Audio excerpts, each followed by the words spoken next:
So back here with the wreck, so let's continue. Should be like this. Right? I don't know. What happened to us was as unfair as it gets. I understand why it looks impossible to overcome. But I also know that you will find a way. That's who you are, Alex. You always find solutions. I'm actually trying to learn that from him. Do you remember my stalker? Do you remember the Gare do North stalker? Do you remember my stalker? What are you talking about? The guy on Facebook who used to send me dick pics throughout the day? Jesus. You told me you would take care of it, and I was scared it would end up badly. It did end badly. For him. I still have no idea how you found his mom and his dad's home address.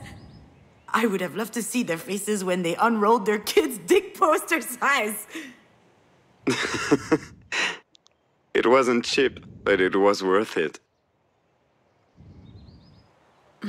You'll be all right, Alex. Sometimes you need to let go of things you thought would be forever. But you're still here, unbreakable. And to be honest, Pauline is totally Eva Mendes. Come on, you're stupid. You know I'm not actually Ryan Gosling, right? Just let me live my fantasies, please. Thank you, Juno. Do you think it was damaging, us being together? To each other or to ourselves? You know what they say, we did what we call... Yeah. We did what we could. I would have loved to know another way.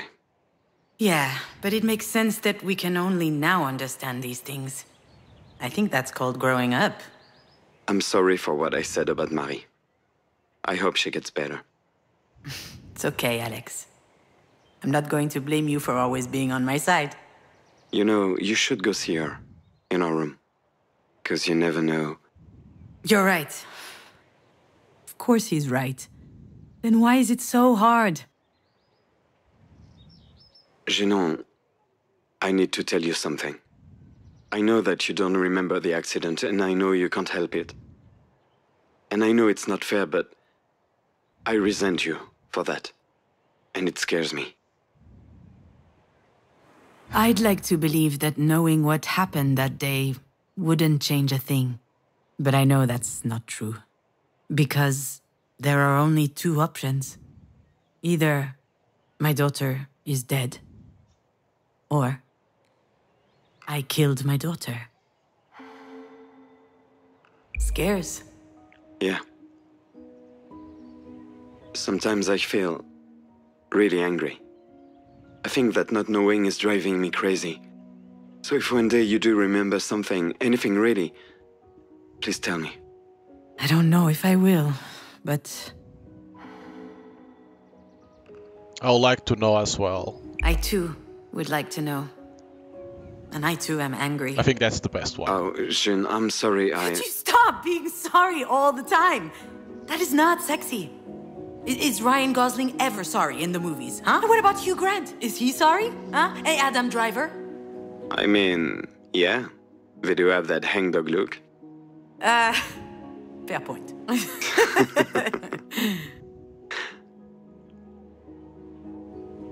I've got to go, June. Don't do anything stupid, okay? What? No way. I would never. Did I sound that depressed to you? A little bit, yeah. But I could be projecting.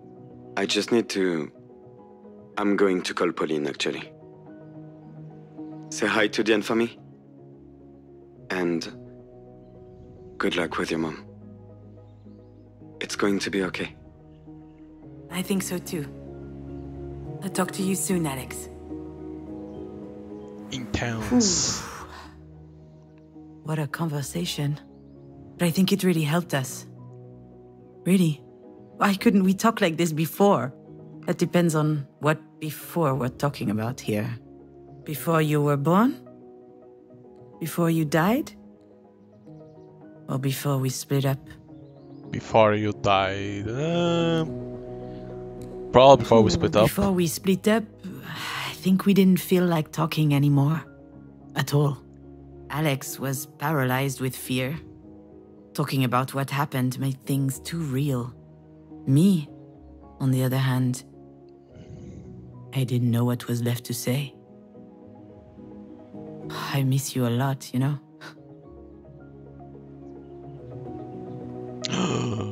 Hey, what are you doing here? Did you follow me? It's forbidden to be here. Hey, wait! Where are these kids' parents? Come back! That could be dangerous! Oof. I haven't run this much since high school. Hey! Can you hear me? Probably it's like a ghost, right? And not real kid? Hello? I wonder. This kid, I swear. Oh, it looks like. Anyone here? There she is. What is she up to? Hey, get down from there. It's dangerous. Don't worry, Mom. It's fine. Ah, it's supposed to be Astrid. No, no, no. I've got to get out of here. That's what I thought it was supposed to be Seriously, Astrid. though, what is happening? Am I going crazy?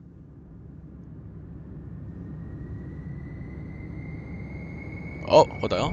What happened that day?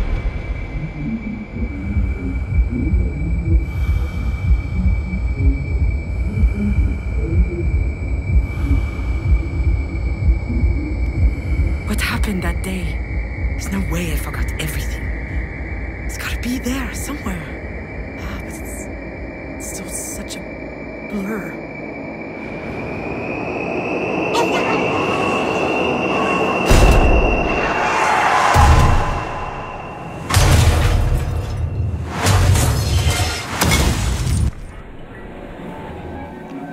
Oh wait, it's going backwards? What? Will you be sticking around this time, or are you gonna run away again?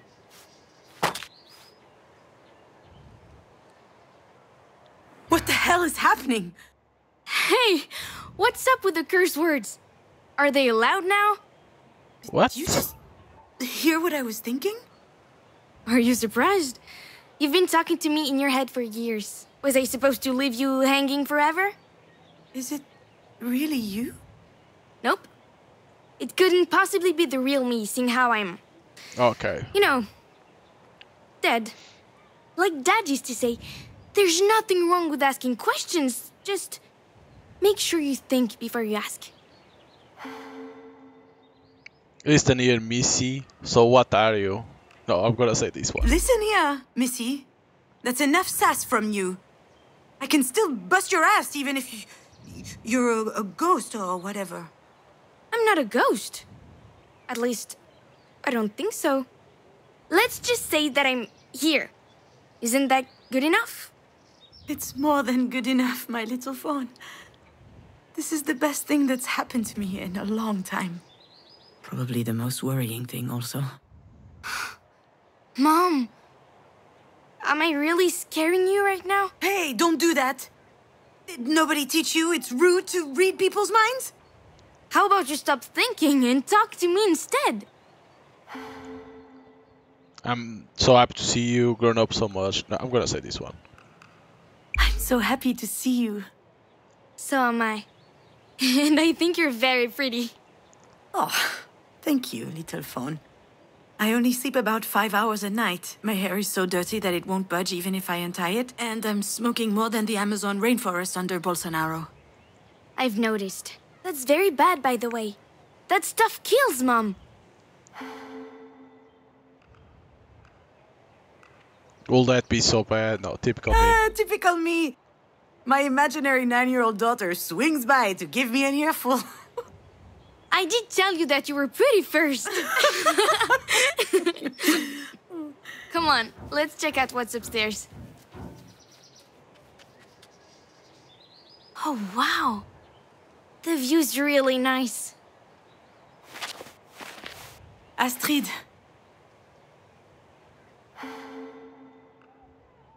Is there nothing else? Only this? I'm sorry. I'm sorry, Astrid. Sorry for what? You know. I have no idea. I don't read minds anymore. My mom raised me better than that. That's cute, little fawn. I'm so sorry about...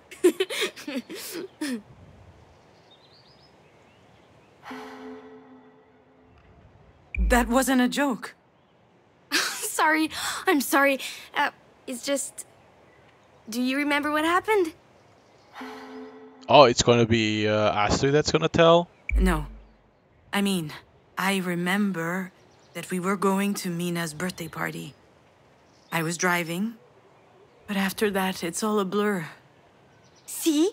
That's why I was laughing. You totally forgot how it happened. For all you know, we were struck by a meteor through the windshield or something. So I ask again. Why are you sorry? Not enough, doesn't work. Stop it. I know what you're trying to do, but whatever happened, it was me, Astrid. It was my fault. All right. You're not ready to talk. You need more time to think.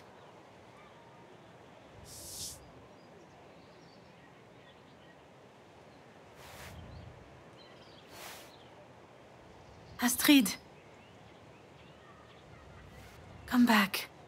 So back to the memory will be that to be able to talk about it. Yeah. Needs more time to think. What did she mean by that? What am I even talking about? I'm mulling over my dead daughter's imaginary advice. I'm going off the deep end here.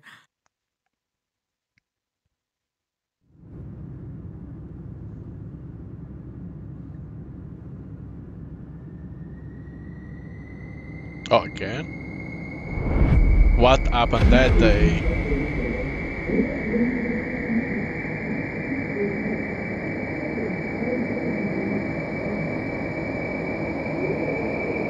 I think I'm starting to remember, but it's still so blurry.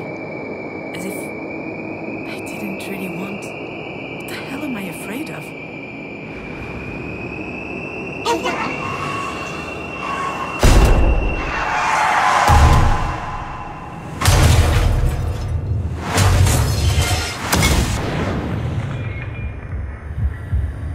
Okay, which one it is? It's not this. The glass? Oh no, the phone. Wait, she was on the phone, is it?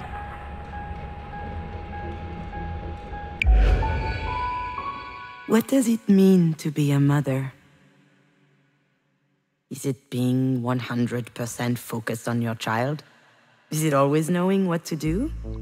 Never having any doubt? Is it sacrificing your ambitions? If you do all that, are you automatically a good mom? And what if you don't manage it? Does that make you a bad mom?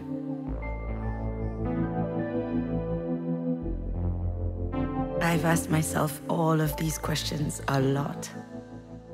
Do you want to try and find an answer together? Okay, so let's see. But it looks like it was because of the phone. Like, was she on the phone? Good mom? Bad mom? Maybe I should start with telling you the fun moments.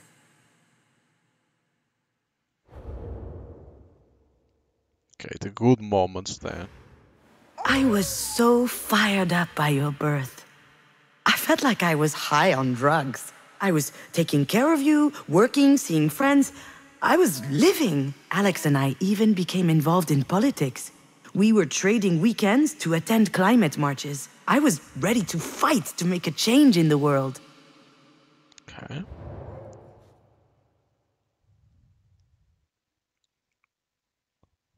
Tell, is this positive? What the fuck? Kind of came out of nowhere. Oh. I was feeling Okay. gunky and I was a bit late, so I decided to take a test without putting too much stock into it. When she discovered that And she was here is pregnant, the okay. picture I sent to your dad. I remember that the stick wasn't even dry yet. Can you imagine the surprise? I'll admit that back then, I didn't know whether I would be pregnant one day. In my head, there were a ton of reasons why I wouldn't be. I could be infertile. Maybe my hips weren't built properly. I would probably have a bunch of miscarriages. And especially, I was not up to the task of becoming a mother. Except... I was happy. Just happy. Nothing else. It was an incredible feeling.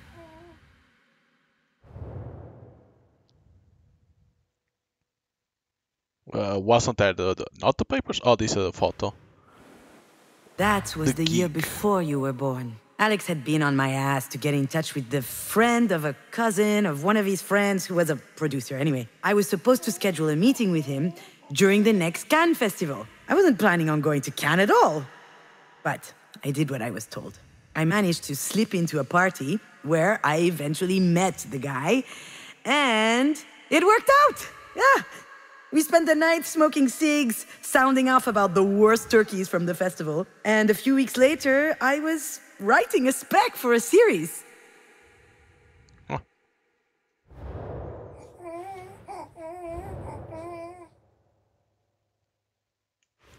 Okay, so now back again. So will it be like the being a bad mom? Is it? I don't know.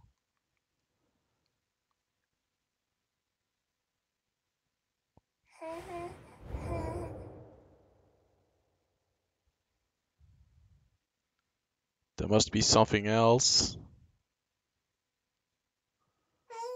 Probably gonna need like go backwards. Oh wait. Thus, within the span of a year, I delivered 2 babies. Astrid, in January, just over 8 pounds, hungry as a wolf, and a mug to die for. And then, my first professional screenplay in August. 47 pages. A veritable leap forward in my career. All of a sudden, things just fell into place. I was a screenwriter. I was getting paid for writing. Sure, it was a crappy series, but that turd paid very well. I was so proud of everything that was happening to me. And at the same time, I lost sleep over it for weeks.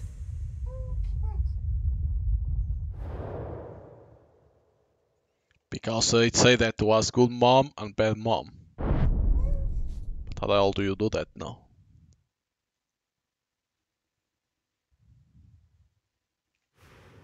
Because there were some dark thoughts too. There we go. The ones your light could not dispel. Okay, so what are those? So 58 tons per year. A kid equals 58 tons of carbon dioxide per year. That's the same as 58 plane trips to New York and back, or burning 50 tons of coal. Having a baby in this world, as everything was collapsing around us, that was a stupid idea. You didn't really get the chance to witness it, but this is a funny time we're living in. Imagine having an incredible daughter and a job you've wanted forever, and then you get glued to a screen, and it bums you out. I would see people on social media, people I would never even have heard of in real life. And they were great parents, great artists, working on great stuff, having great success. Everybody seemed way ahead of me. And it felt like it was my fault for being so behind. How dared I aspire to being happy? A couple of months before you were born, Marie showed up with a cardboard box under her arm. She had found the mobile. When I was preparing for your arrival, I hung it above your crib. After you were born, I would spend hours watching it turn every time you breathed. It was always moving, finding its balance. Wonderful. Alive. Just like you, and also so fragile. Way too delicate. A mere gust of wind could have shattered it to a million pieces. Just like you.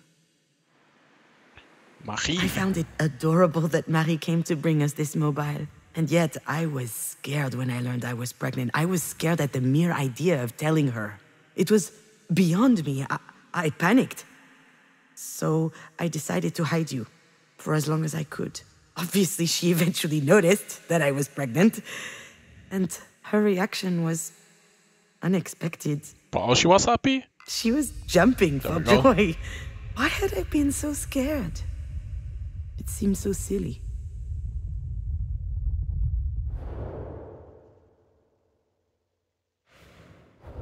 Not that. It will be something about the papers, right? No?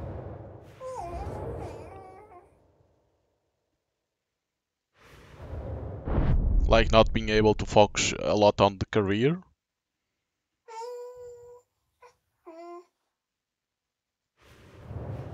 I know breastfeeding while on a cell phone isn't exactly what you picture from a perfect mother. Well, that only happened once, or maybe twice, or a bunch of times, actually. I loved connecting with you, you know? It was a magnetic force. Time disappeared when I looked into your eyes. But sometimes I was overwhelmed by everything else. The earth that keeps on spinning, the anxiety of not doing enough, projects at a standstill while others are going full speed, and then the fear that it would all stop. That's always a little bit there. But I think I was stronger than that in the end.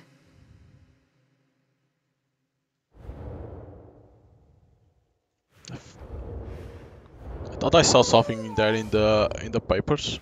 Mistake. Oh, wow. I just remembered something that happened years ago. I guess I was 16 or 17 years old. I was in my room, staring at this mobile instead of doing my homework. I don't know why I'd kept it hung to the ceiling up to that day. Marie was in the next room, the living room, giving an interview. It was a first. I overheard her talking to the journalist with a soft voice. She was obviously trying to win her over. It was funny at first.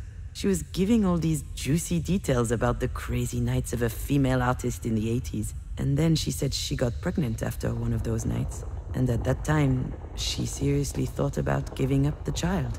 And suddenly, I understood that that child, the one she didn't want, that mistake, that was me.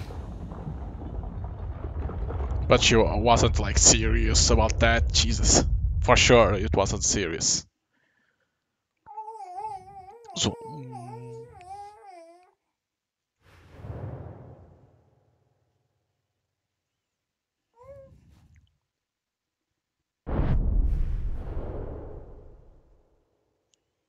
Well, how could it be the phrase? Not enough. For There we go. me, being a mom was one of the greatest joys in my life. I wanted to feel you growing inside of me and then meet you and live all that, the whole experience. And writing was the same. I really wanted to do it, and then I actually did. I wanted these things. I bore them and I cherished them. But I struggled with them too, because I was scared. I had doubts, but really most of all I had this lingering feeling that maybe I shouldn't have been there. And when I lost you, and writing had lost its meaning, that feeling came back with a vengeance. This feeling, this knowledge that whatever I do, it is not enough. Not enough.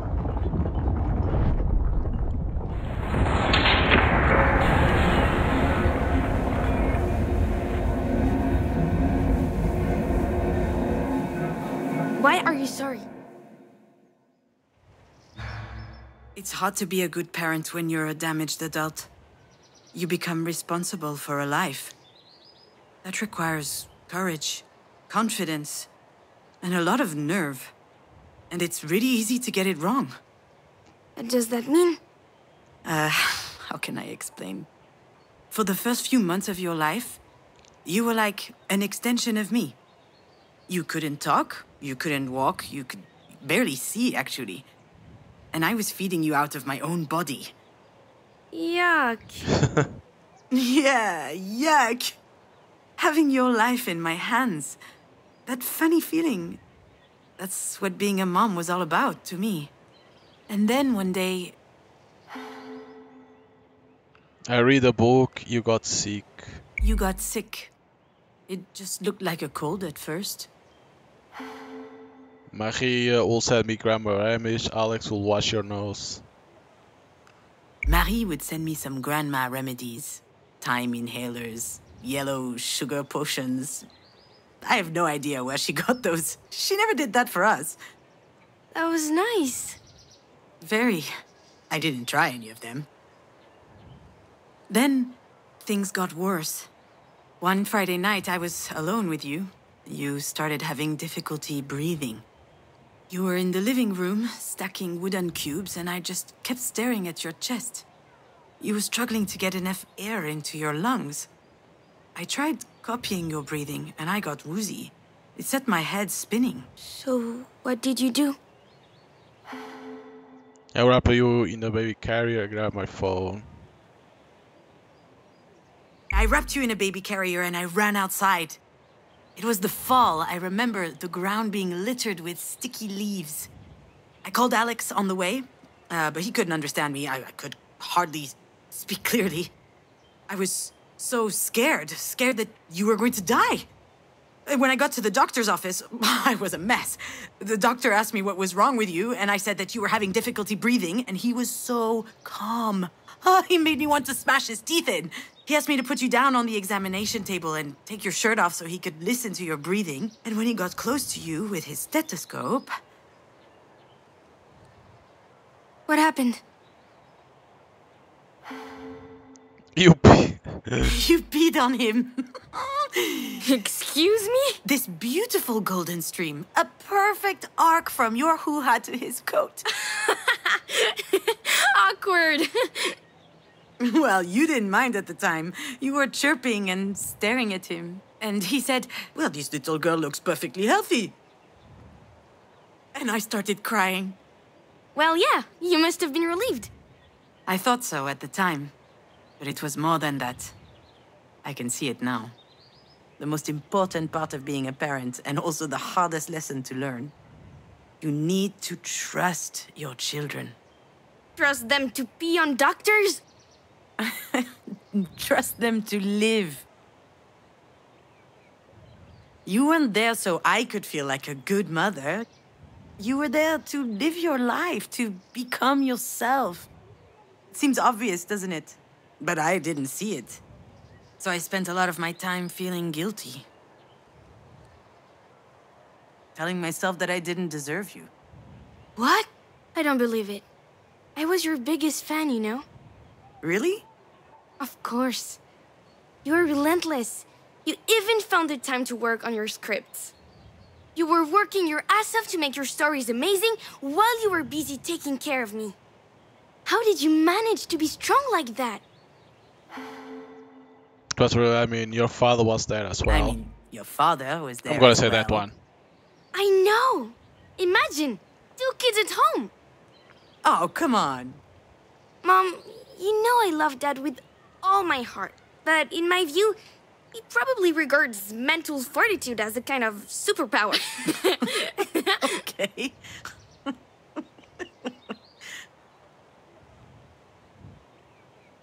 It was really hard.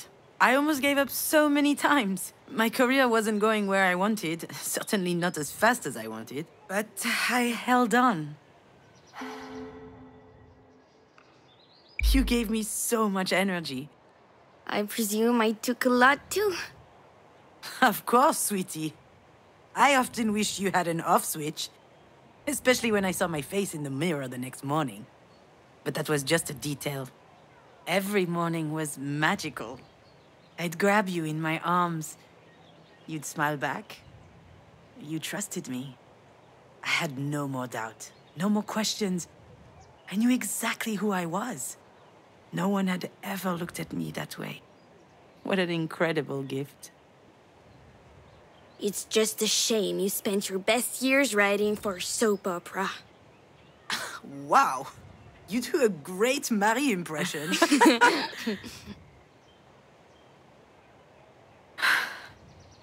It's a bit silly, isn't it? What is? All of this, me talking to you right now, You are not even real. Nah. Also, just look at also, the sky. just look at this sky. Yeah, the airplane is You stopped. usually only get these kinds of sunsets in Hollywood movies. Marie is on death's door, and I'm out here chatting with my daughter's ghost? I told you I'm not a ghost. And I love chatting with you, just getting to know you better. It's a little late for that, don't you think? It's never too late for a good story. That's what you always said. I say a lot of stupid stuff. And if you'd written down half the ones you taught me at bedtime, you'd be rich. Do you remember the one with the horse tribe that does karate? What? Ninja Palooza? What the fuck? Ninja Palooza? Yeah, it was so good. And the duck who kept solving crimes around the farm while drunk. Inspector Drunkass. No one is going to publish that. That's too bad. It would be a lot better than Marie's books of Russian folk tales. Those books were a snooze fest. Right? Then why did you hug her so hard every time she bought you a new set? Because you can be a child and still know how to be diplomatic. Where are you up to with your script? I haven't looked at it in ages. Is your job for Grandma taking too much time? Getting myself out of bed is taking too much time. Everything I write sucks. Everything I write sucks. Oh, come on! Stop it! The whole tortured artist thing doesn't suit you. I love that you're worried about me, but this is the second time you've told me off. I'm your mother, in case you forgot. I liked it better when you were 4 years old. What are you going to do? Give me a spanking? No, I suppose you're too old for that. Oh, you've grown up so much. A proper mini Astrid Hofferson. Astrid Hofferson? Who's that? It's a long story. Ah, my favorite kind. Okay, but I know you, so you can't interrupt me, okay? Okay. When I was pregnant, I spent a lot of time at home. And I used that time to watch a lot of movies. All thanks to me. Exactly. You weren't even born yet, but I already loved you so much.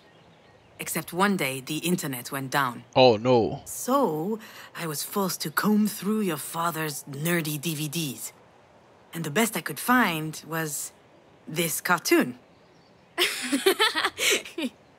Now hold on a second. What's wrong with cartoons? The opinions of a Peppa Pig fan mean nothing to me. Although, you are right. It was really good. What was it? What was it about? It was called How to Train Your Dragon. It was about dragons. I love dragons.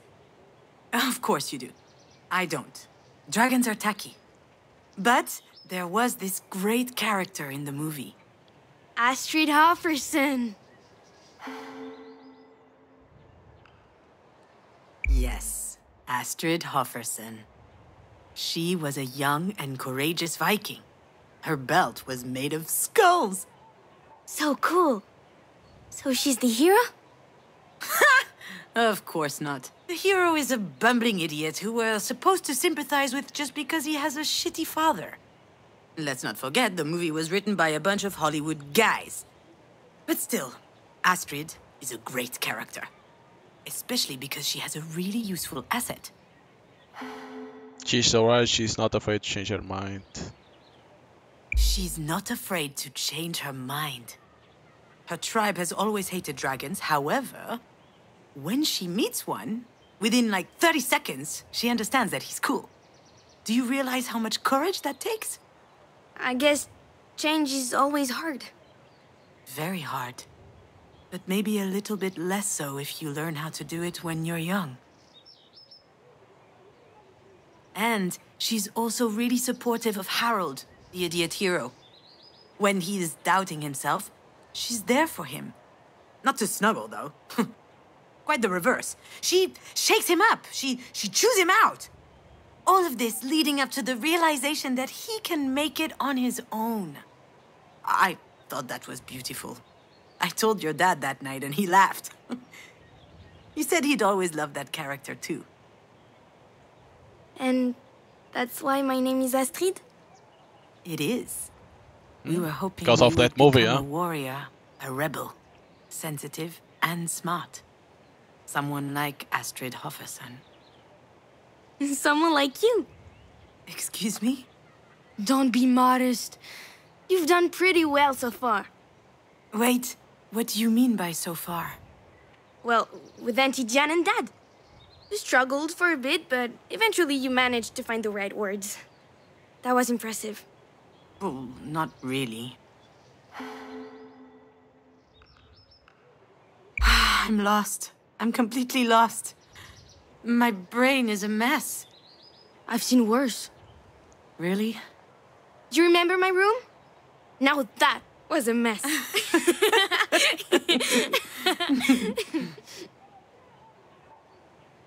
Oh, my little fawn. Before you were born,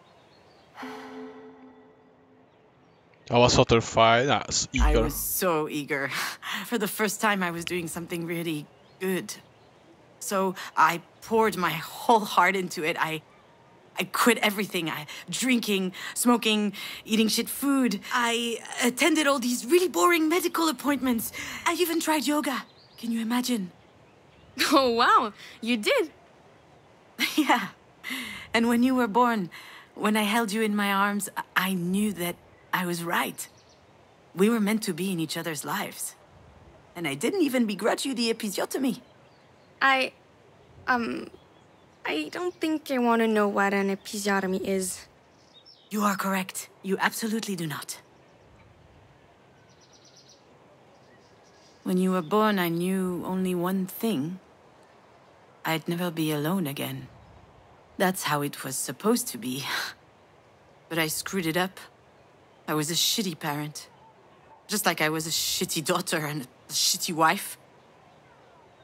And I lost you. Mom, stop. You didn't lose me. You really think that what, disappeared?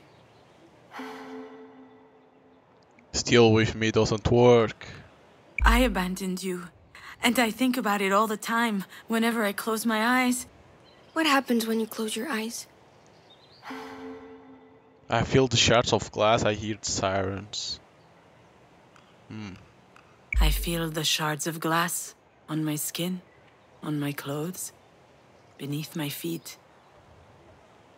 I see the crown of your hair, sparkling like a tiny sunshine on the tarmac. And then I see your open eyes. How can I ever be happy with that tattooed on my eyelids? Mom, maybe you should stop thinking about it. Thinking about it like that, I mean. I don't want to. I mustn't. If I stopped thinking about it, that would be like killing you all over again. Astrid? Don't leave me, Astrid. I don't want you to leave. She's gonna be able to pass that, not to think like that.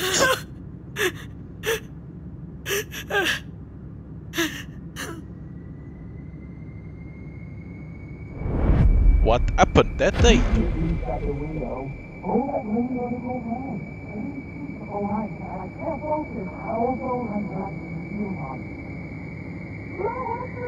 I know. That's what I need to focus on. I think it's coming back. Yes, it is. Just try a little harder, you know. I need to dig deeper. This the accident, this.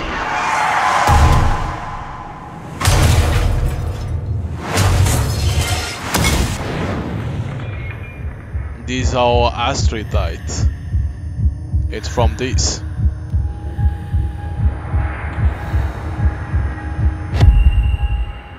It's from this. I can hear the as they say, look out from for the deer. So it's from this one. What is this? Really? Do I have to? Do I need to recall this particular exhibit of Marie's? It's a nice memory for her, obviously, but for me it's pretty bitter, even though I can't explain why exactly. A lot of memories came back to me that night. I would stand in the middle of the gallery with my eyes closed, and they'd crop up as if they were connected in some way. Come to think of it, there may be something to unearth in my own personal exhibit. We'll see. Let me show you around. Okay, it starts from over here.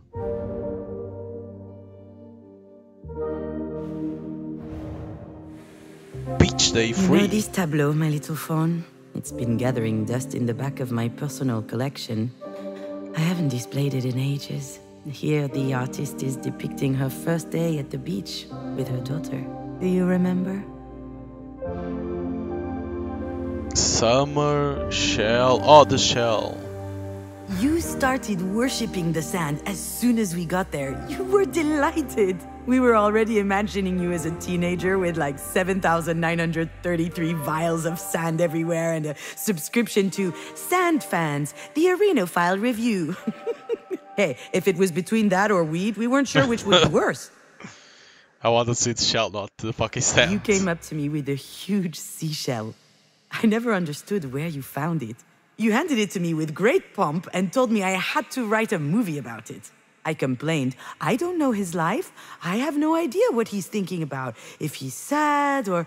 And then you asked me, so about what is it that you write movies then? And I was speechless for a moment, but... The weather was so nice that day. We had eaten ice cream under the big umbrella. Then you pulled out your little tongue, your head got close to my arm, and I felt something cold and wet above my elbow. You taste salty, you said. Suddenly, I felt it welling up in my heart and my stomach. Happiness. And then, that's it. That's what I wanted to write about. I had totally forgotten this, but at one point in my life, I wanted to write about happiness.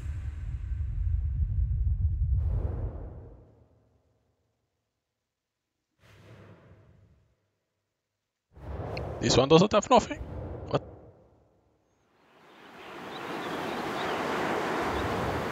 Ceremony 12. Since the dawn of time, people have needed rituals to mark the big life events. Here, the artist is depicting her final farewell to her daughter.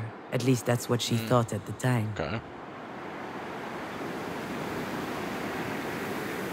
Neither Alex nor I could picture you in a tiny coffin. We really preferred that you remained with us, like fine sand in a pretty vase. But in the end, even that was too heavy. I kept thinking about it. One day, on a whim, I made the call. I didn't tell your father. I didn't feel like explaining. I just called Diane, and I told her to meet me over there, by the sea. And she didn't ask any questions, nothing. She just said, I'll be there. I was crying when we arrived at the cliff overlooking the beach. Diane gently took out the urn from my hands, opened it towards the sea, and she said, Donnie was a good bowler and a good man. He was a man who loved the outdoors and bowling. I burst out laughing and snot splurted out of my nose all over my fucking chin. And Diane was laughing too, and 1,000 particles of you flew out around us, all up in my hair. I thought it would be freeing to see you leave like this, disappear. That was the goal of this ceremony, but now I know that it didn't work. It didn't make me feel free, rather it made me feel the emptiness. So it was not buried, but cremated and then thrown to the ocean, basically. The fuck is that supposed to be? It has to be this one, right? This one has to have something. Here, the artist is depicting herself on the bus, back from the shore. Outside, the setting sun represents something or other. Is it the end of something? Or the beginning? I was all by my lonesome on the bus back, with just a few specks of you. I was holding your urn against me the whole way back. It was empty, but it felt heavier than ever before. I looked outside the window, and this poem came to my mind. It's Lamartine. I had to learn it by heart in high school. Setting or just rising in a sky clear or gray, what good is the sun? I disregard the day. Were I to track the whole long course of his travel, my eyes would just witness all the void and gravel. I desire nothing that he could ever disperse. I don't demand a thing from the great universe. Void. That's what I felt when I came back from the cliff. The poem, the empty bus, the urn on my knees. A void. Back then, I thought it was a good thing. I said to myself, maybe I can start writing now that this is done. And then, nothing.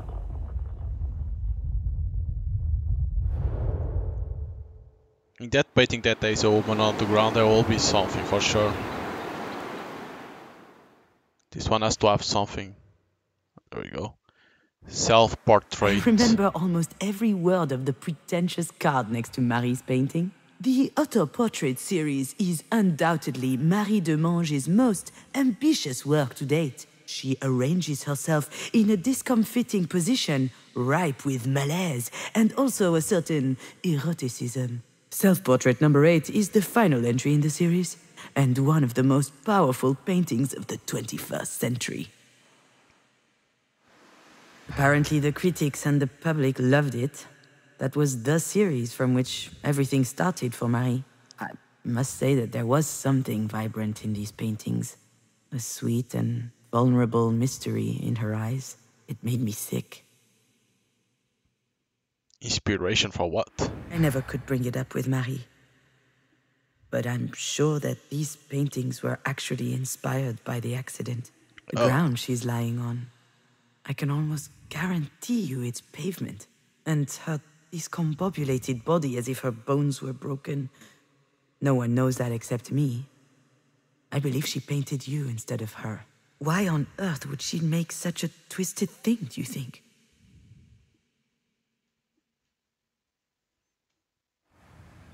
I couldn't believe how many paintings Marie had done since you died. Meanwhile, I couldn't write for my life. It made no sense anymore. When I left Alex, I did get started on something, as if separating from him had inspired me. But after a few months, nothing I had written was worth reading. Those paintings made me so angry. I kept thinking this. Marie is feeding off of my bereavement. Through her art, she managed to turn what happened into something else. Something beautiful. I, on the other hand, had nowhere left to go in that moment. I couldn't do it anymore. My bag of happiness was ripped to shreds. So that painting was from Marie. So which one will have anything else?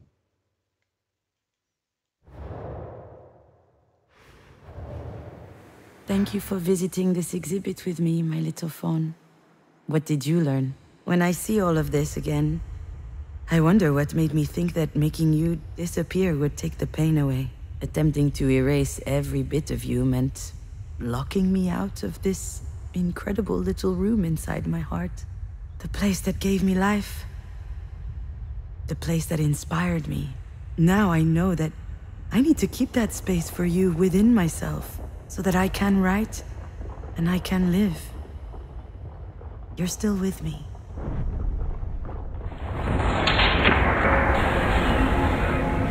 I wonder if that's the last. No, the toothbrush. Did I already press on toothbrush? You really think that what? Disappeared? No, of course not, my little fawn. But when you died, I found myself in an impossible situation. I was thinking about you all the time. I kept telling myself it was my fault you weren't here anymore. It's awful to love someone that much, you know? On the contrary, I think it's beautiful. Sure, it's beautiful and awful. So I looked for a solution. How? I did what I always do. I watched movies. Like what? Manchester by the Sea, Eternal Sunshine of the Spotless Mind. I don't know any of these movies. Eternal Sunshine of the Spotless Mind. It's about a couple who are separating. Mom. I know. I just wasn't in the mood for rom-coms at the time. If I had been, I wouldn't have gone for something starring Jim Carrey. Anyway, in the movie, there's a machine that erases people's painful memories. Jim Carrey is heartbroken, so he uses that machine because that's the only way he can go on living. That's what I tried to do with you. To get you out of my mind. Except you didn't have a machine. No. I had medication, I had a job, and I even did a farewell ceremony. I thought that if I could get you out of my head, I might be able to feel better. Did it work? Of course not. Why should it? That wasn't the right way to handle things. Now I know how lucky I am. To be able to think about you every day. Even though it's hard sometimes. I think about your love, I think about downy little fluff on your arms. What? Downy little fluff? I What is think this? about the downy little fluff on your arms, glistening in the evening sun. Birthday pizza. I think about the way you all sound complicated words. I think about your birthday pizza. My... what? For your 4th birthday, you didn't want a cake and asked for a 4-cheese pizza. Jesus. Your father was so proud. Little doodles. I think about the smell of your sweat when we got back from chasing pigeons at the park. Ah, yes. Then we'd hop in the shower together to wash away the dust. I think about all of it, little dear. And it's a reminder that you are here with me. I carry that with me into every decision I have to make. And I won't let it go for the world. I'm better now, you know? It still hurts like hell. But I get it. I can survive this. On a good day, I can even convince myself that it could be worse. You might have been a goth teenager. I might have never fallen in love with Alex. I might have never fallen in love with Alex. Really? Do I need to remind you that he's a video game developer? Those guys are terrible conversationalists.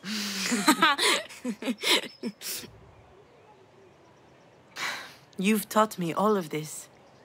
You helped me open doors inside myself. That's what allowed me to grow. Of course, I'll go on without you. I have to. But it's really, really sad. How does the movie end? What movie? The Eternal Sunshine of... whatever. No. Well, Jim Carrey and Kate Winslet meet again. And since they don't remember each other, they fall in love again. Okay. But then they find old recordings of them saying horrible things about each other. And? Do they split up again? No. They decide to experience their relationships again because they want to recapture the good memories.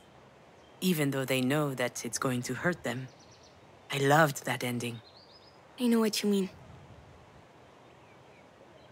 I understand why you're sad, Mom. But you can't be sad forever. It doesn't help you, and it doesn't help me. Life's short enough as it is. Why waste any more time? I need to be sad now. Do you think it's that easy? That I can just press a button and pow? You can be so egotistical sometimes. Excuse me? Where do I fit into all this? But I was just... So what? I'm going to be a bad memory for the rest of your life? A distressing thought inside your head? Do you even realize what that means? I'm scared. Oh, what are you scared of, my little phone? I'm scared that I'll disappear. But you're already dead. That's not the point. I'm talking about disappearing from here. This is the only place where I still exist.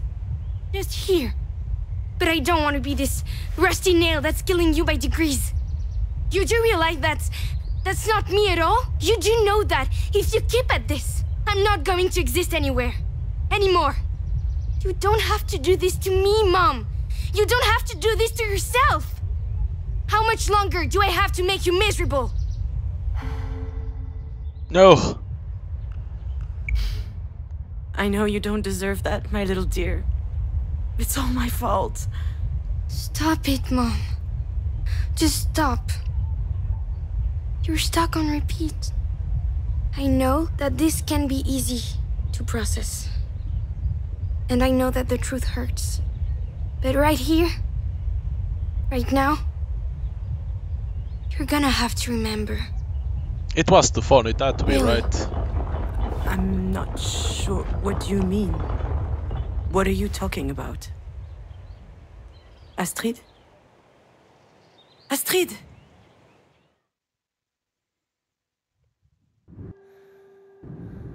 She's right. Of course she's right. I need to remember now. It's time. I think I'm ready. That's it. I remember now. Not Was- everything, but Was she on You could phone? at least crack a window. What Oh. was that rain protocol front? it had just rained. The road was wet and slippery. Shit, I can't drive with these heels on. I In didn't sleep heels? all night. I can't focus. Also, I was exhausted, stressed out, in no condition to drive. I was nervous about meeting with my producer. Mom, watch for the deer! I don't know why I didn't see the deer earlier. My mind must have been elsewhere. When I heard your warning, my first thought was to avoid hitting it. They were your favorite animal. So I swerved and we ran off the road. And then...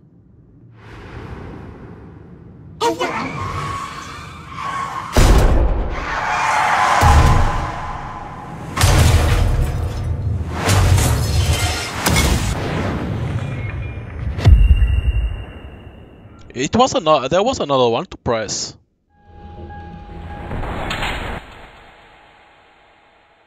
There was another one.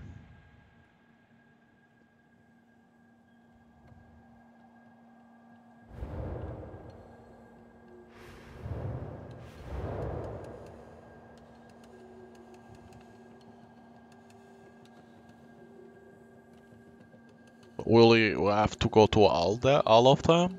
I wonder. What are you doing, my little phone? Playing with Grandma's dollhouse. What game? I'm playing you when you weren't a mom yet. Can I play? I'll be Alex. Hey, cutie. You come here often? Hi, do you want a baby? Oh, this is moving a bit fast. What the heck? Let's make the best little girl on earth. Of course you'll be the best. How do you know? Well, I'm the one making her in my belly, so... Talking to you was intoxicating. Every time you opened your mouth, I was expecting the unexpected. I loved the way that your little brain continually managed to make sense of the world. But that day, the most astonishing thing was your assurance. How on earth did you have so much trust in me?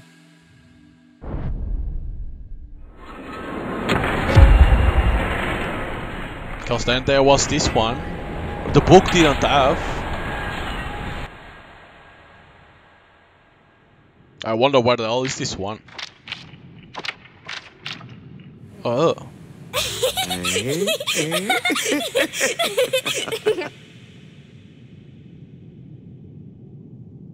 Only laughing?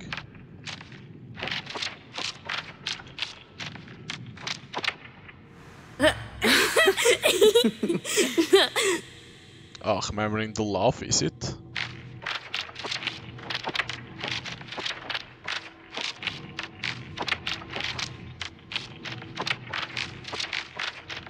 But then this already. The fuck was that?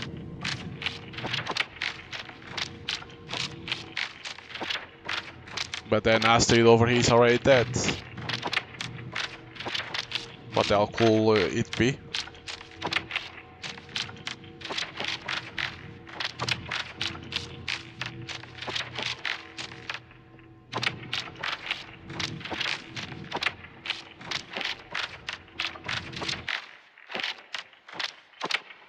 Listen to me, Juno. You and Alex brought an extraordinary little girl into this world. Astrid was our sunshine. She gave us all a lot of light all through her tiny life. You were able to make such a being because you have it in you. The sun. And the sun never goes out. It shines. So hang on. And shine bright. I know you can. Oh, hearing what the mother said to her. Okay. I'm proud of you. You and Marie have a connection that's peculiar. You used to spend hours in her shop watching her paint. She loved that you were so curious. She smiled at you, explained stuff to you. She asked for your opinion about her work. Can you imagine? When I was 4 years old, I wasn't even allowed in her damn workshop. But you had something inside of you that completely changed her. Actually, I think this is what saved me that day. The idea that even Marie could be touched by a ray of sunlight. There had to be one out there for me too.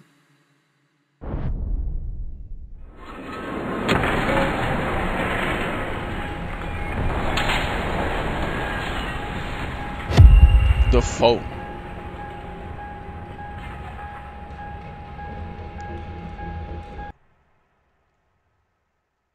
In this part? What the hell could it be in this part? Looking at the baby?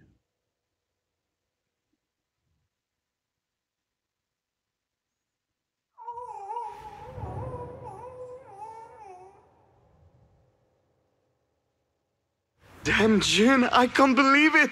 I'm going to be a dad. Yeah. We're going to be parents.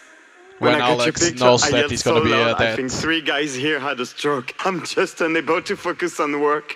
I'm so happy. It feels so... I feel like it's going to change my life. I mean... No, I mean, it's going to change me. Like, I'll never be the same again. I can't wait. And you, what do you think? I think you should take the afternoon off and come home. Oh, okay. But why? Is there an emergency? Do you need me? I don't need you. But I am wondering what it's like to have sex with a dad. Wow, what a weird thing to say. I'm on my way. He was right, you know. Your dad. When you arrived, he changed to his core. Before you were born, he was always a bit lost, a bit wandering through his own life. But from the day you showed up, it was as if everything had become clear for him, as if he finally understood what he was doing here. Oh, there's still more. Nothing about the baby? Okay.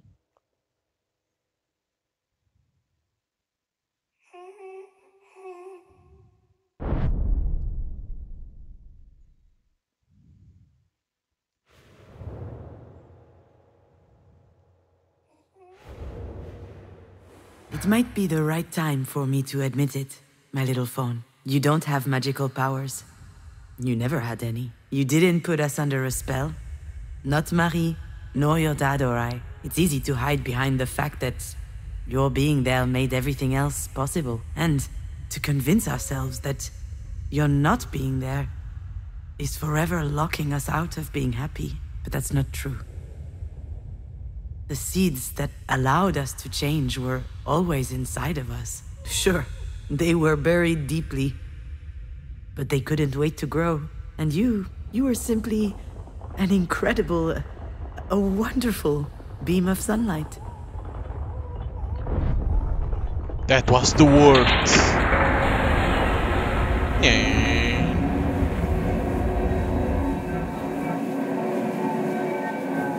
have to do this to me, Mom. You don't have to do this to yourself. How much longer do I have to make you miserable? My little fawn, I can't do this to you. I don't know if I'll ever be able to forgive myself for what happened, but you've brought too much light in my life for me to reduce you to that. What is that?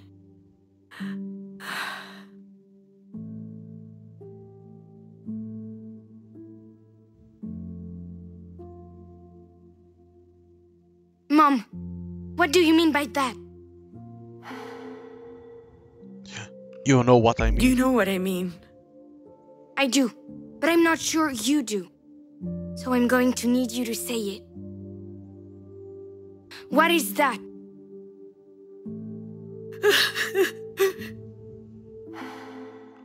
The accident.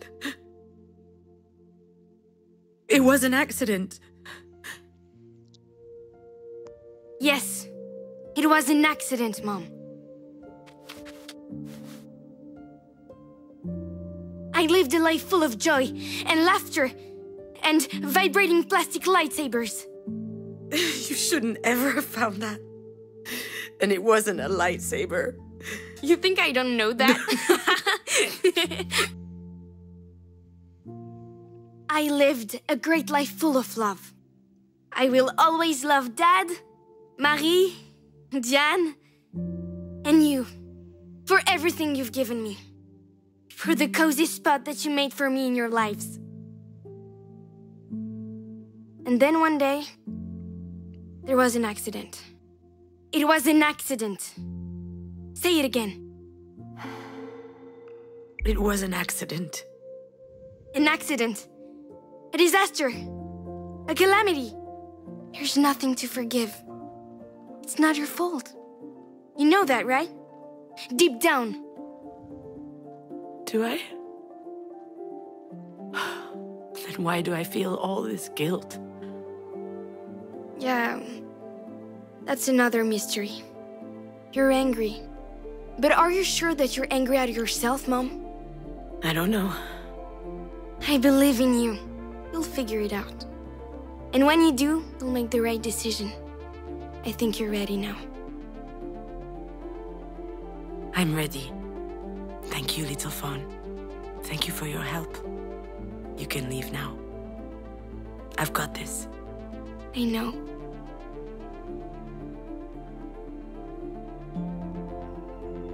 I love you very much, Mom.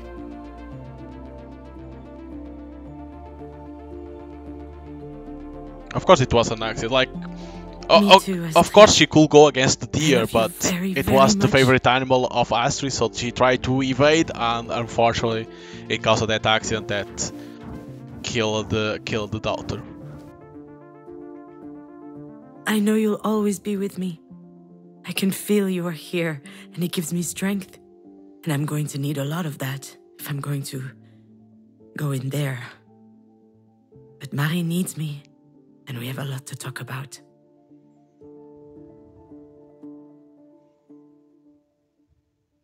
I guess I should have asked the doctor to give me a little something before I went into this room.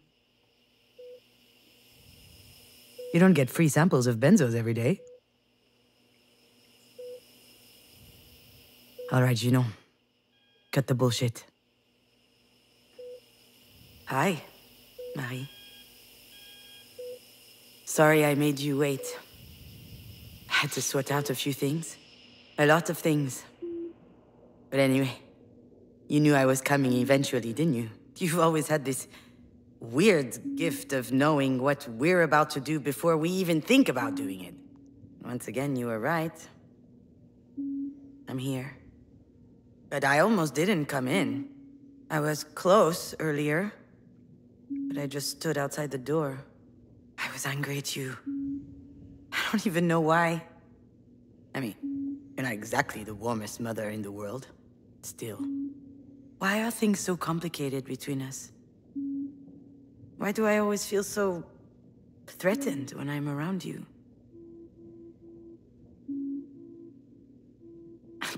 Come on. A crucifix? You? Wait, is it... I remember now. I've seen this before. Was that last night? Shit, now it's all hazy. Oh, the hell?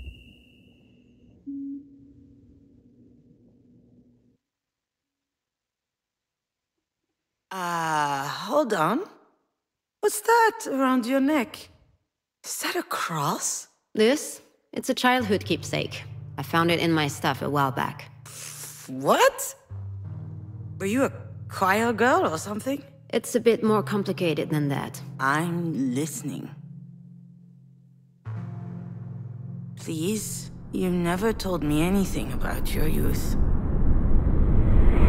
Oh, what the heck? After all, why not? That might do me good, and I owe you that. What's that supposed to mean? Nothing. Just shut your mouth, pour me a glass of wine, and listen.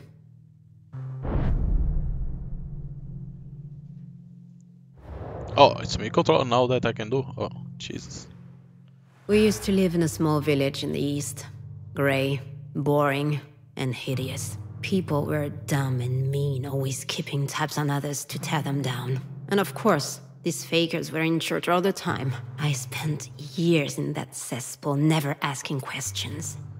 When I was 14, let me tell you, Jesus was my best friend. I would tell him about everything I did wrong in my head. And let me tell you, I was a terrible kid. Naughty, ill-behaved, always running around. A tiny devil. And also, I had this desire and fire in my chest. Nasty thoughts. But I really thought that he loved me as I was.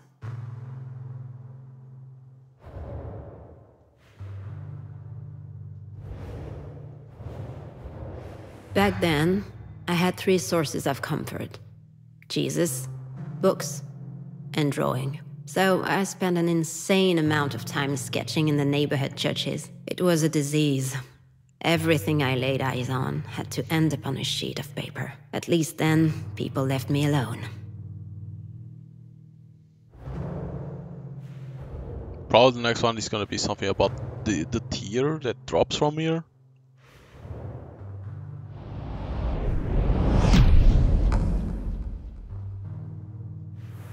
Otherwise, let me tell you that I never got a minute of peace. Family with 4 kids living in a 2-room apartment. So, I looked after them. Washing them. Doing their homework. I was the oldest. 7 years ahead of my oldest brother. Those little ones were like my own kids. My mother had too much work. At least, while I was taking care of them, I didn't have those weird desires.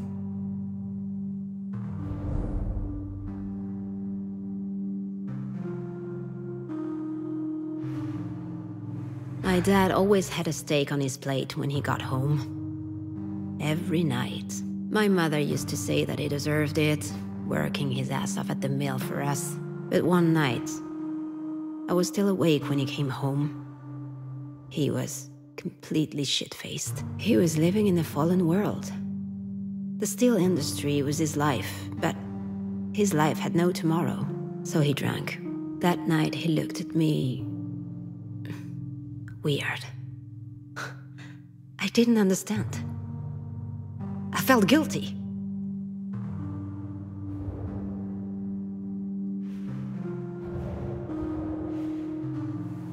Secret, We and then were there's two another peas one in in a there. pod, my aunt and I. She was the whore in the family.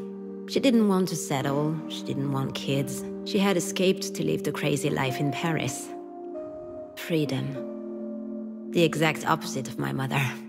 One time, she told me something about my mom and dad. Something that blew everything else up. There was an evening dance. He was 19, and she was 15.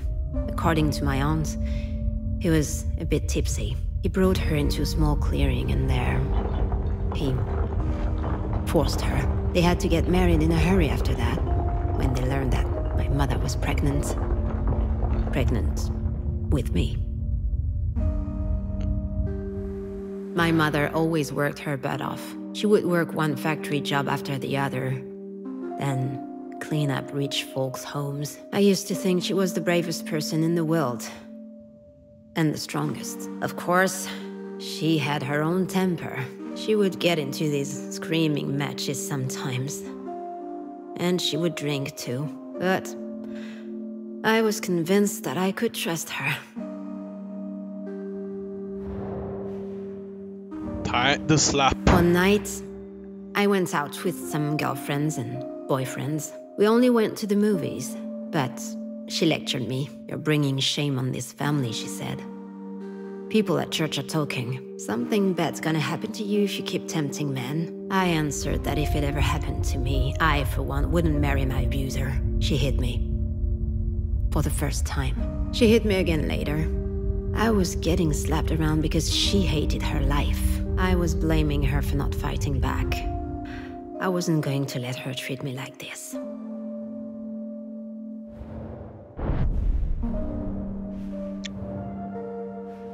They show that she The didn't day have a good after, life too. It felt like a spell was broken. The church stank. The sculptures were ugly. And the male-dominated Jesus stuff made me sick. "You don't love me," I whispered to him. Bastard. At that very moment, and that, let me tell you, that's something I'll never forget. The Christ started to bleed.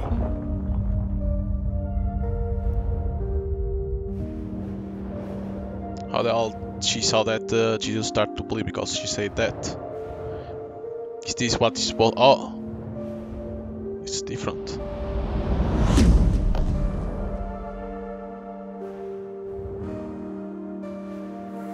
I had my first period right after my tantrum at the church. I was already 14 years old. Pretty late. But then, my body started to develop.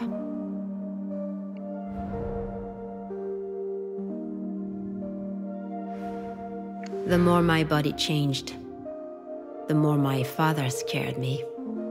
Hell, he terrified me. Not just because he was domineering and brutal. It was uncomfortable even being in the same room as him. He was always watching me, commenting on my clothes. I felt like a piece of meat.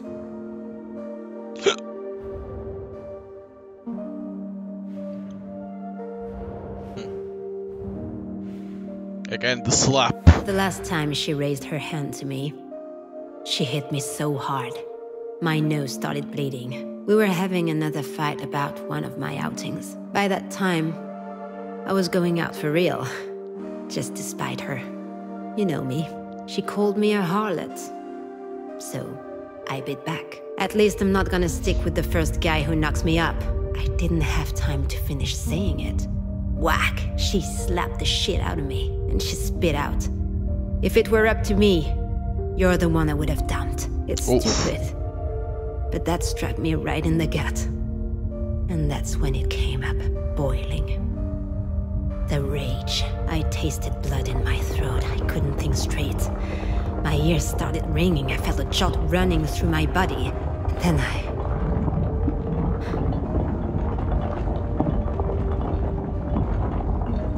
And it was over. I couldn't walk it back. This cross is the only thing I have left from her, you know? I took it when I left home that very night. I stole it from her. I don't know why I took it. I used to do that a lot back then. Steal stuff, but I'm happy I did it. It gives me a chance to think about her, to remember. Never to be like her. Never to be like her, and she had to be like her. You see, I'm always telling you to face things head on. But that day, I left. I met with my aunt in Paris, with just a few cents in my pocket. I never saw them again. Not her, not him, not the kids. And I never turned back.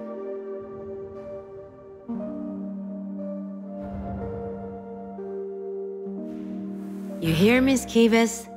Shit, don't tell me you fell asleep. Ugh, what a disaster. You really can't handle your booze. Don't worry, daughter. I will still be there tomorrow, and the next day too. There to tell you again what you already know. People are ugly, let me tell you. They're dangerous, all of them. That's just the way things are. It's inside them. The evil is, we need to defend ourselves. Stay vigilant.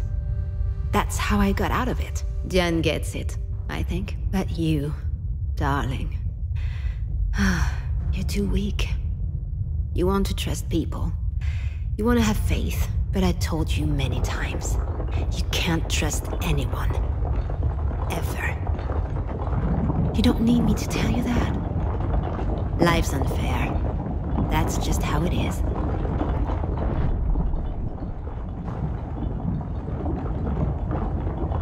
So this is what your life was like? That explains so many things. Now I understand why you can't trust anyone. Why you don't let anyone love you. Anytime I think about how it must have been for you, it's increasingly obvious. How lucky I was to have Astrid. Every second of my life I spent with her was filled with happiness. You never got to have that. Not as a daughter. Nor as a mother. But how could I forget what you told me last night? I mean, I wasn't all there. Too little sleep and too much wine. But for the first time in your life, you open up a little and I nod off? It's absurd. As if I didn't want to hear it. Was it that I was angry that you waited so long before telling me? Or was it something else? Something I didn't want to look in the face until now?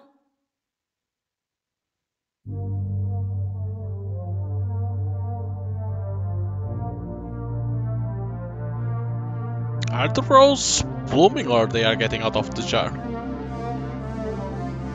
Yeah, they are getting out of the jar, what the hell? What the hell? Is she alive or everything is going up? What the hell is happening?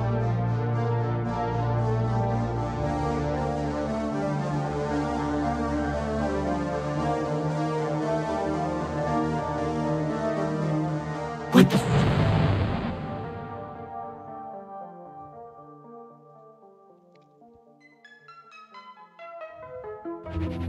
Eesh. Everything that was on the car. Wait, the cross was? No, the cross wasn't on the car. The cross is in there, but everything has a memory now.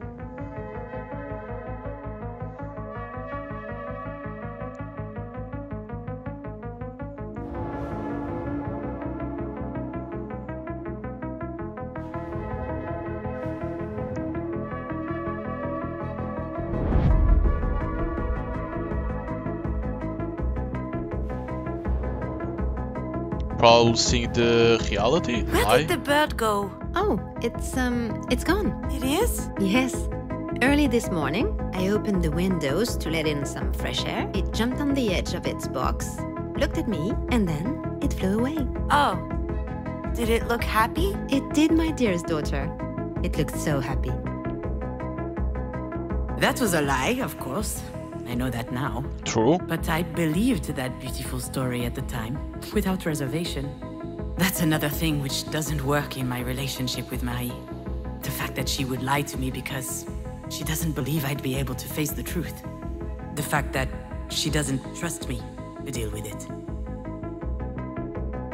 Maybe because she didn't want her to know about death immediately. You know, oh, it's still alive, even if it died, it's still alive.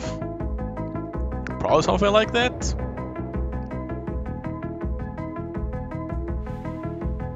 What about those over there, in the tank? Are they still alive? Of course.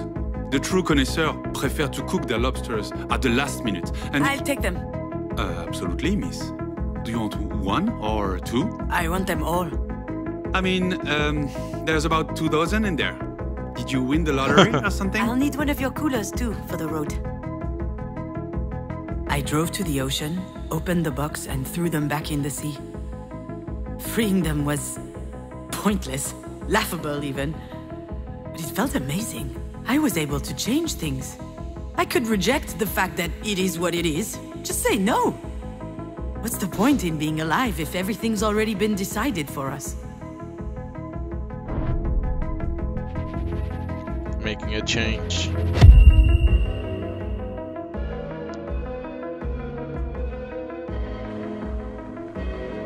Ah, yes, this one again. Which one will be this one?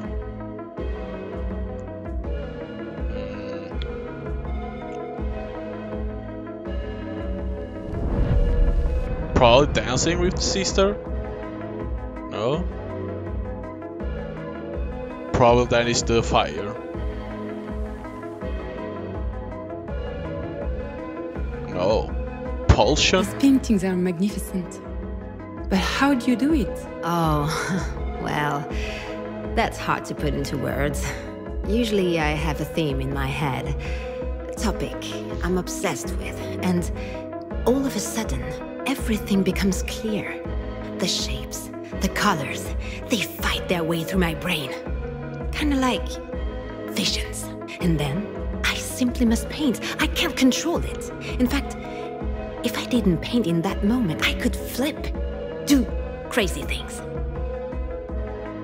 While Diane and I were dancing, I could hear Marie doing her spiel for Sasha. I'd heard it 100 times. The visions, what she called her mystical experience. Whole lot of crap. 10 minutes later, I set the kitchen on fire. Blinded by the urgency, as if my body was overriding my brain. Just goes to show you.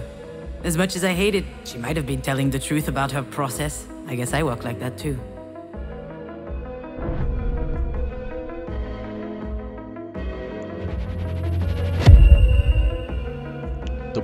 The book, which one is this one? I never remember. Oh, this one. I always forget about this is the apartment. I never understood why it's a book. Oh, shit. And so, you're working for Marie now? It's not like that, Alex. Like what? I don't know. Like, I don't know what I'm doing. Like, I left you to run back to my overbearing mother's clutches. No, you're wrong. That's not it. I'm well aware that you don't need your mother. She's the one who needs you. For a moment there, I thought Alex was out of his mind. Marie needing me?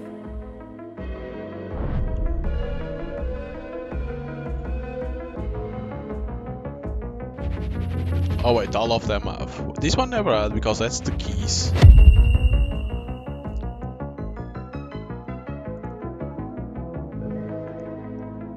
Well, that's gonna be like the last one.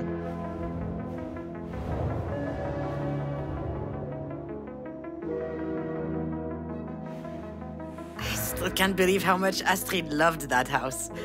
Why are you surprised? It's awesome. Really? Well, yeah. Have you looked at it up close? There's all these little intricate details. You can open the doors, move the furniture, turn on the lights. Marie must have spent a lot of time on it. I don't know. I think it's an awesome present. When Alex said that, I was reminded about my mobile. Just like the house, it was magnificent, intricate, exquisite. I believe that's why I kept it in my room for so long, hanging above my bed. These two presents were the two singular proofs that Marie cared for us. That was her way of saying she loves us. She didn't say by words, she was saying by with the presents. That's what it was.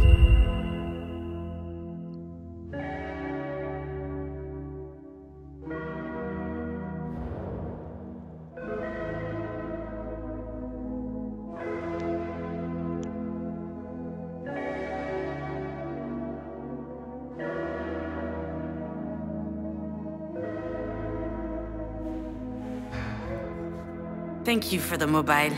I can't believe you managed to find it. Oh, it's nothing. Do you want to stay for a bit? Coffee, maybe? No, thank you. I gotta go. I have, a meeting. A meeting? Yeah, a thing. don't worry about it. Say hi to Alex for me. Oh, I'll call him. He's just in the next room. Oh. Hi, Alex. Bye, Alex. Done. Gotta go. Bye. I rarely saw Marie being ill at ease, but the few times it did happen was when she came to the house to visit when Astrid was born. It was as if she felt like she was intruding on our family. Maybe because she didn't know what it was like having one.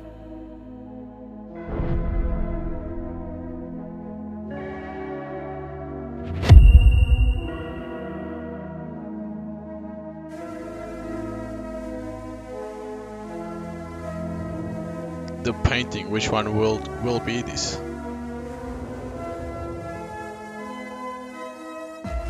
Oh wait, what? Competition. Mademoiselle, could I have another glass of champagne? Oh, I don't work here. I'm Marie Demange's assistant, also her daughter. Her daughter. Remarkable. But you don't look anything like her. Do you paint as well? No, I don't. I'm more of a... Of course you don't. Why would you, with such a talented mother around? I've never felt like I'm competing with Marie. My love for the movies, my penchant for writing, I did it all for myself, without thinking about her. But perhaps she was actually feeling threatened, as if the creative process was uniquely hers, her exclusive domain.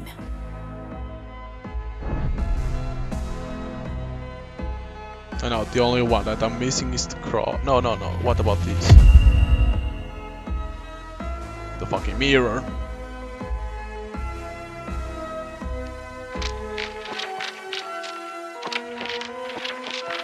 Probably it's gonna be the phone.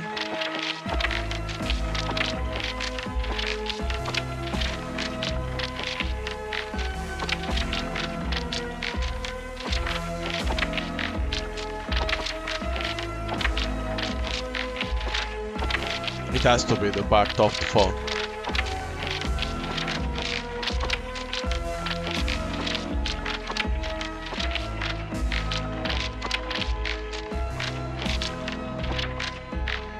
Mom, thank you.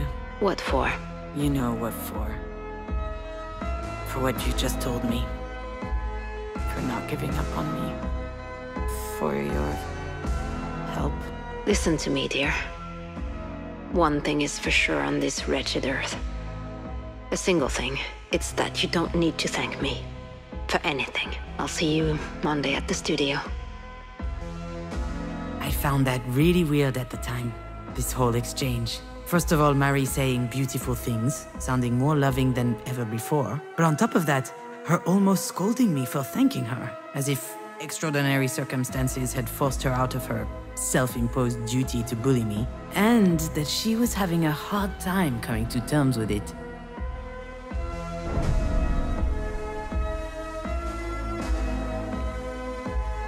I think now the only one that I'm missing is this, the cross.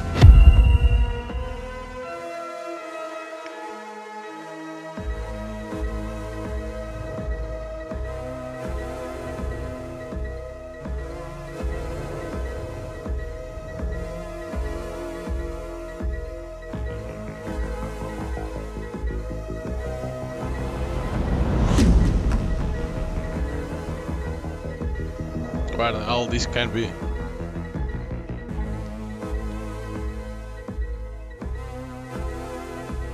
The note. This isn't news to you.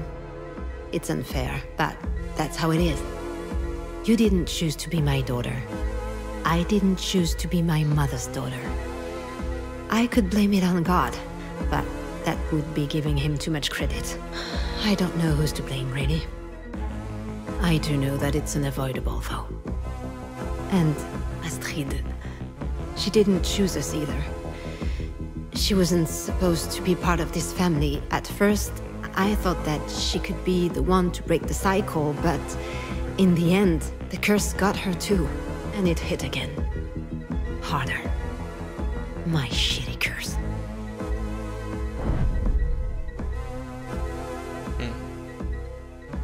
Oh, the key now. That is the accent that is like supposed to be like the curse.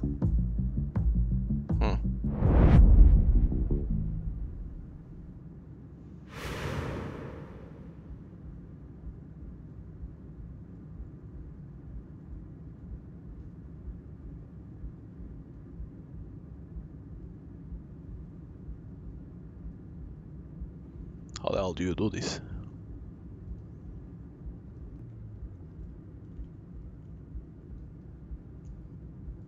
There we go.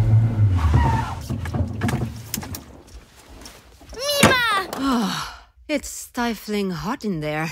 Yeah, sorry, AC's broke. Get in, we're running late. Don't sit on my script. You could at least crack a window. All that rain brought a cold front. Mima, Mima, Mima! Oh, sweetheart. How are you doing? You look great today. I'm a princess, the computer princess. That is so special. Can we get going? All right, all right.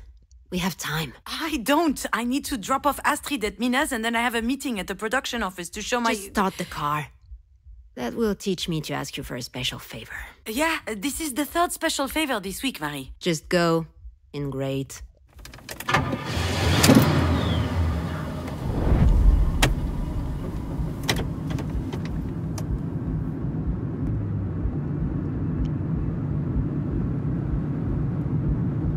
It's like this one is weird how why the hell sometimes like propulsion.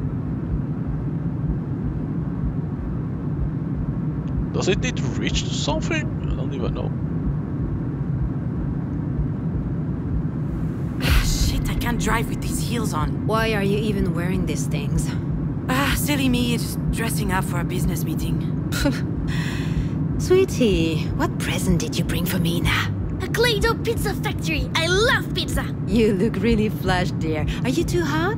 Let me take your coat off. Marie, what on earth are you doing? Just for 1 second. Forget it. Sit down. We're almost there. Just watch the road. You sit down right now. Stop that. You are worse than a traffic cop.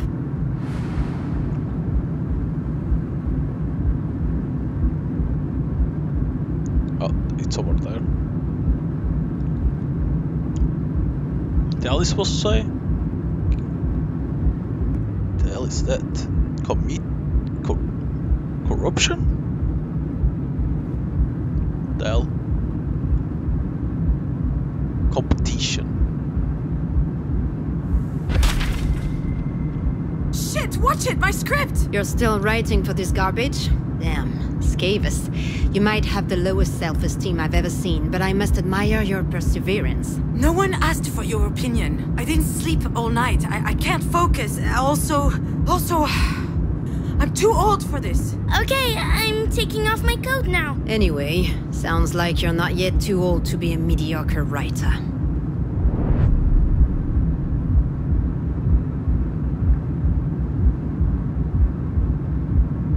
Help.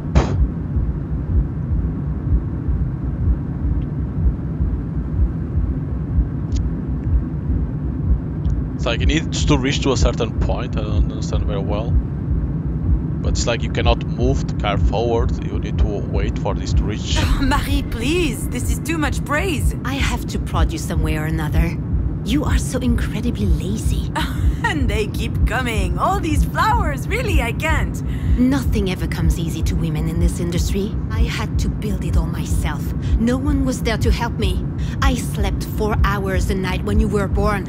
I worked all the time to provide for your needs. Oh, you really gave me everything, Marie, except perhaps self-esteem. Oh, and a father. You're not making sense, June. You and your sister would be nothing without me, and you know it. You're both churlish and fearful. I gave you everything, and you're just squandering it all to write soap operas. Maybe you'd be a better writer if you had to toil a little bit more. Who knows?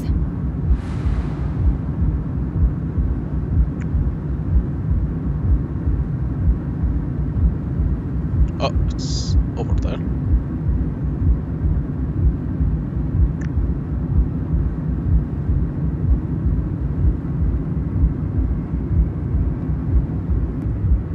See, because in here you don't control to go forward or go back. You need to wait for the letters to reach.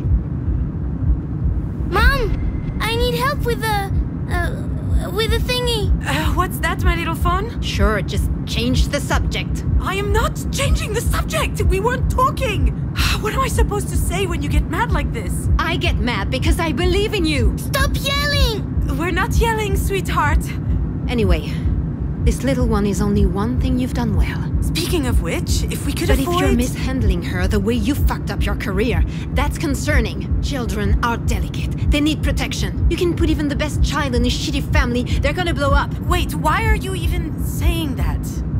What are you talking about exactly? Jesus.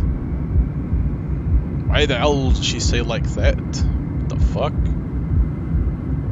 So this one is supposed to be curse?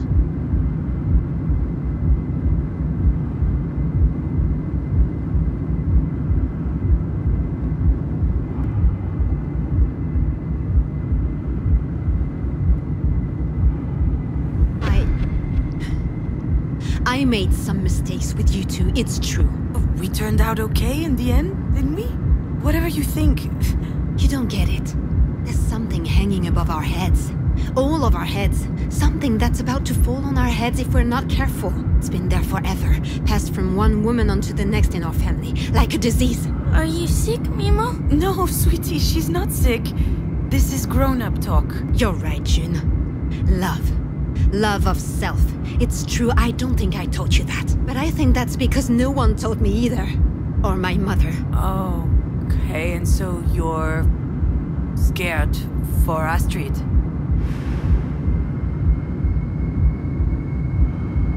Ha, for here.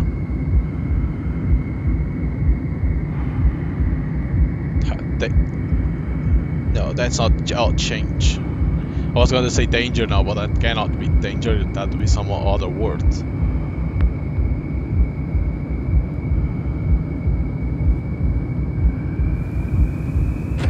Hold on. You, Marie, the great Marie de Mange, you believe in that nonsense? There's no curse on our heads. Next time I'll keep my mouth shut. Unless you keep it open, actually. I know hardly anything about your life. Not a thing. But I do realize that you had a hard time. And that you're scared. I'm not scared. I think you are. You're scared we'll turn out like you. But we can change. Everyone can change. My dear daughter, I'm not sure about that. Do you think so? I know so.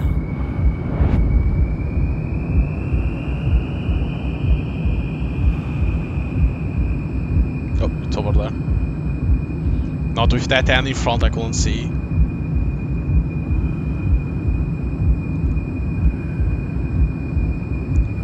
What the hell is this supposed to be? I can't even make...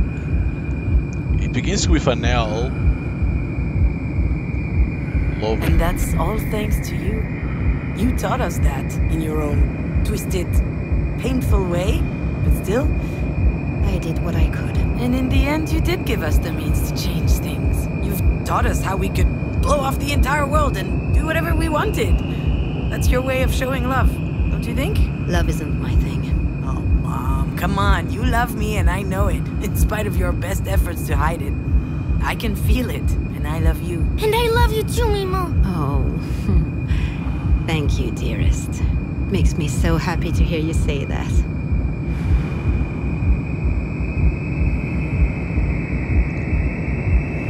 Kill the fucking deer!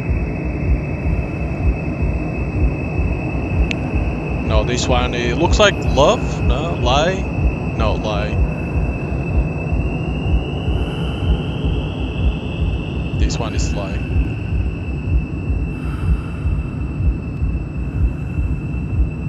I like it better when you're nice. Why are you not in your seat? What are you doing standing up? Marie, why is Astrid completely unlatched? She was sweating. I just took off her sweater. No big Shit, deal. I told you to keep her safety belt on. Are you kidding me? You know, you're so uptight sometimes. Unbelievable. I am not uptight. I would just like you to... Mom, watch for the deer! Only because of that.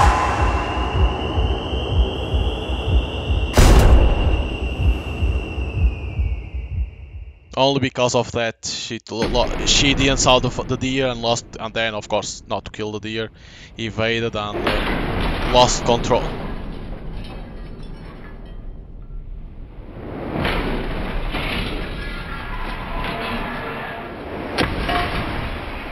That's why when you drive, you should pay attention to the fucking road.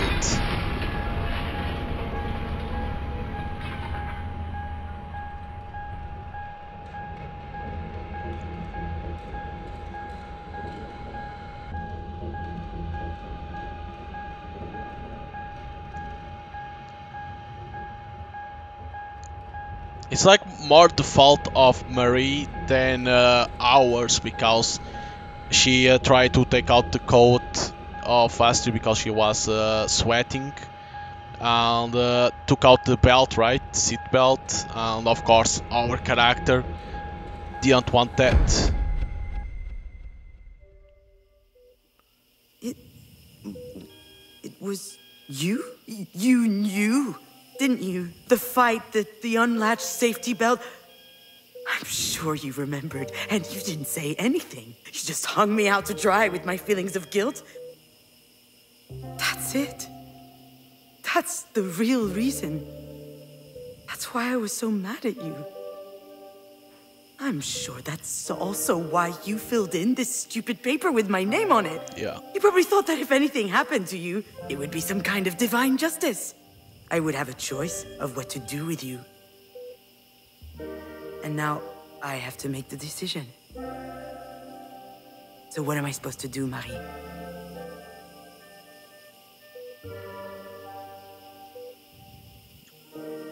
Hope, agree, refuse. Maybe we could invent something else. We deserve that.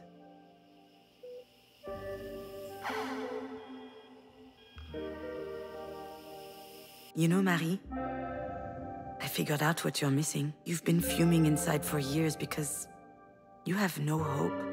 But no one can live like this. Not really. I need hope.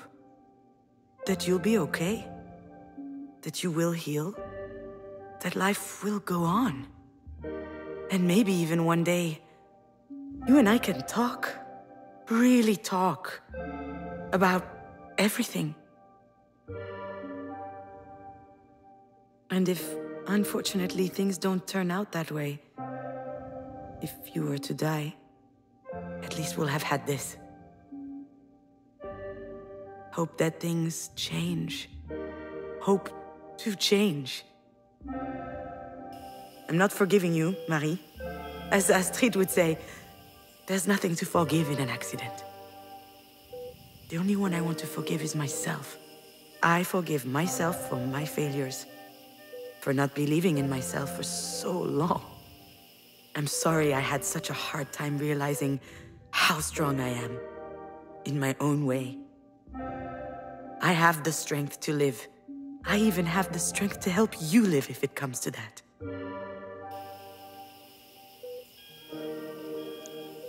And with some help from the people who love us, you and I can heal.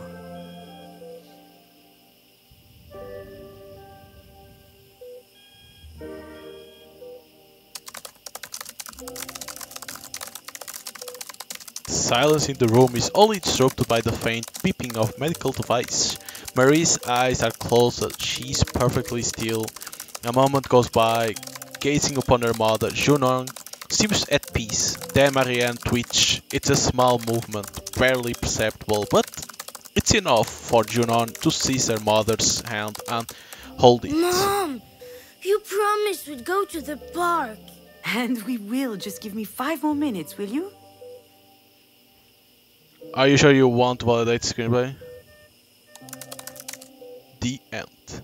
Script validate could work. Mom! All right, Achille. Here we go. At last! Are you happy with your story? I think so. Fine. You'll read it to me later? I'm not sure. It's not really a story for kids. And... I want to try the red Stegosaurus today. Did you know his tail is actually a slide? Really? Can I try it too? Only if we buy ice cream on our way back. Seems like a fair deal to me.